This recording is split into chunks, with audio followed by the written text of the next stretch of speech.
चुप रहने के फायदे। मौन की शक्ति। Gautam Buddha story in Hindi. एक बार गौतम बुद्ध अपने आश्रम में अपने सभी शिष्यों को शिक्षा दे रहे थे कि दुनिया की सबसे तेज छुरी हमारी जुबान है और दुनिया के सबसे खतरनाक हथियार हमारे शब्द हैं, जो बिना किसी का खून बहाए लोगों को अंदर ही अंदर मार सकते हैं।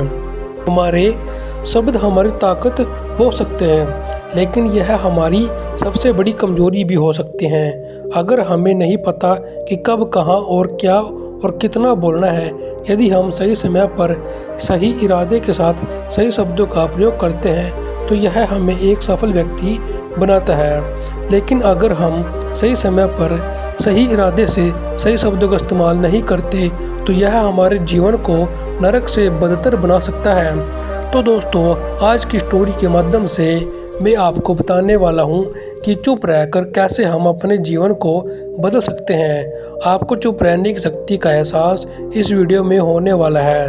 वीडियो शुरू करने से पहले कमेंट बॉक्स में नमो बुद्धाय लिखकर वीडियो को लाइक जरूर करें। तो चलिए शुरू करते हैं इस कहानी को। जापान में एक बहुत ही प्रसिद्ध बौद्ध भिक्षु रहा करते थे। उनका नाम रिसाई था। रिसाई अकेले रहते थे।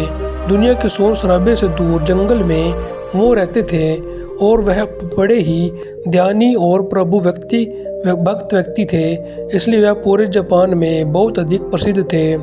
एक दिन एक राजकुमार रिसाई के पास आया और बोला, हे प्रभु, भिक्षु मैं हमेशा थका हुआ, निराश और परेशान महसूस करता हूँ। मेरा मन बहुत अशांत रहता है।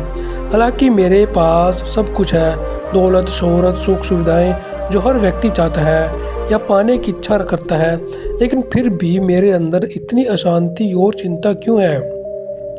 इसार्द ने उसकी बात बहुत ही ध्यानपूर्वक सुनी और कुछ सोचने के बाद कहा, तुम इस प्रश्न का उत्तर जानते हो, बस तुमने कभी इस प्रश्न को हल करने की कोशिश नहीं की। रिसाई ने आगे कहा, मैं एक रिसर्च करना चाहता हूँ, क्या तुम मेरा साथ उसमें दोगे? इस रिसर्च के बाद तुम्हारे जीवन में किसी भी तरह की अशांति और चिंता नहीं रहेगी। ये बातें सुनकर राजकुमार बहुत हैरान था। उसने रिसाई से कहा, बताइए मुझे क्या करना होगा? अपने मन की शांति के लिए मैं कुछ भी करने को तैयार हूँ। राजकुमार की इन्हीं बातों को सुनकर भिक्षु ने कहा, तो फिर आप अगले 15 दिन के लिए मेरे आश्रम में रहोगे और एक सामान्य व्यक्ति की तरह अपना जीवन व्यतीत करोगे, और इन 15 दिनों में तुम अकेले और चुपचाप रहोगे, जितना हो सके कम बोलोगे। राजकुमार उस भिक्षु की बातें सुनकर सहमत हो गया। पहले दिन राजकुमार को लगा कि उसका मन सामान्य से अधिक शांत और विचलित है। उसके मन में तरह तरह के विचार आ रहे हैं और वह आम लोगों की तरह जीवन जीने में असहज महसूस कर रहा है। उसे अंदर से बोलने की इच्छा हो रही थी, लेकिन वह चुपचाप रहा। उसके मुंह से एक भी शब्द नहीं निकला, बस वह चुपचाप बैठा रहता। लेकिन रात होते होते उसे अंदर ही अंदर शांति का अनुभव होने लगा। उसके लिए यह अनुभव अजीब था। वह खुद से पूछ रहा था कि वह अंदर ही अंदर इतना खुश क्यों है और उसकी आंतरिक बेचैनी और चिंता कम क्यों होने लगी है। अगले दिन राजकुमार अकेला चुपचाप बैठा रहा और वह प्रकृति को निहार रहा। वह पौधों को, फूलों को, आकाश में उड़ रहे पक्षियों को, वह अपने जीवन में पहली बार यह अद्भुत दृश्य महसूस कर रहा था कि उसके पास कितनी सुंदरता है।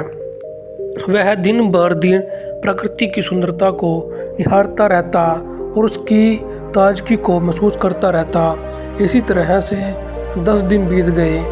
उसके मन की सारी बेचैनी, सारी हलचल, सारी उत्पुल और सारा तनाव गायब हो गया। 11वें दिन की सुबह राजकुमार फिर से एकांत में बैठ गया और कुछ ही मिनटों में उसकी आंखें अपने आप बंद हो गई और वह गहरे ध्यान में चला गया।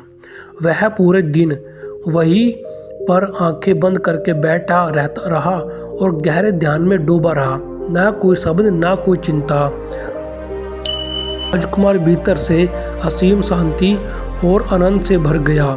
राजकुमार अपने बाकी के 4 दिन इसी तरह गहरे ध्यान में व्यतीत करने के बाद 15 दिन बाद रसोई के सामने प्रस्तुत हुआ और रसोई को प्रणाम करके बोला, प्रिय भिक्षु, मुझे उत्तर मिल गया कि मेरे मन में इतनी उत्पुल और चिंता क्यों थी। मैं जान गया कि मेरा मन इतना अशांत और विचलित क्यों था। ऋषाई मुस्कुराते हुए पूछा, बताओ क्या उत्तर मिला तुम्हें। राजकुमार ने कहा, मैं आवश्यकता से अधिक बातें करता था। मैं किसी पर भी अपने शब्द और ऊर्जा व्यर्थ करता था। मैं दिन भर अपने लोगों से फालतू की बातें करता रहता और फिर उन्हीं के बारे में अकेले में सोचता रहता और ज़्यादातर समय नकारात्मक ही सोचता रहता।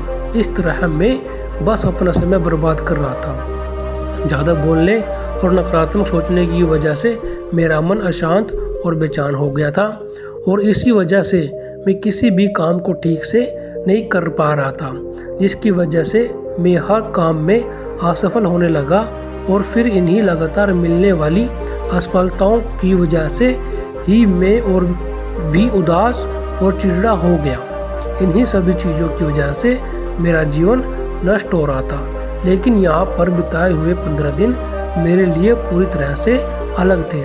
मुझे कुछ अलग ही एहसास यहाँ पर हो रहा था।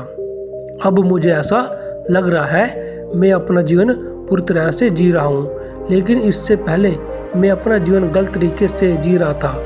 और मैंने यह भी सीखा कि हमें सिर्फ ध्यान करने की जरूरत नहीं है। ध्यान अपने आप होता है जब हम इस शांत और मौन होते हैं। ध्यान के पिछले कुछ दिनों के दौरान मैंने जो पहली चीज़ सीखी वह यह है कि मनुष्य के जीवन के सबसे महत्वपूर्ण घटना स्वयं को जानना है। यह सुनकर ईसाई ने कहा, सिर्फ तुम ही नहीं, दुनिया में ज़्यादातर लोग ज़रूरत से ज़्यादा बोलते हैं। आज भी लोग ज़्यादातर समय केवल एक दूसरे को नीचा दिखाने के लिए ही बोलते हैं। कुछ लोग ना चाहते हुए भी बातें करते हैं और अपना जीवन बर्बाद कर लेते हैं। रसोई ने राजकुमार को चुप रहने का महत्व समझाते हुए कहा। एक बार गौतम बुद्ध से उनके शिष्य ने पूछा, प्रिय बुद्ध, आप ज़्यादातर समय चुप क्यों रहते हैं। बुद्ध ने कहा, क्योंकि चुप रहने से व्यक्ति अंदर से अनंत शांति की गहराइयों में होता हूँ। मौन अपने भीतर उतरने की पहली सीढ़ी है। मौन के बिना स्वयं को जानना असंभव है। स्वयं को जानने और समझने का पहला नियम है कि मौन हो जाओ, उतना ही बोलो जितना अत्यंत आवश्यक हो।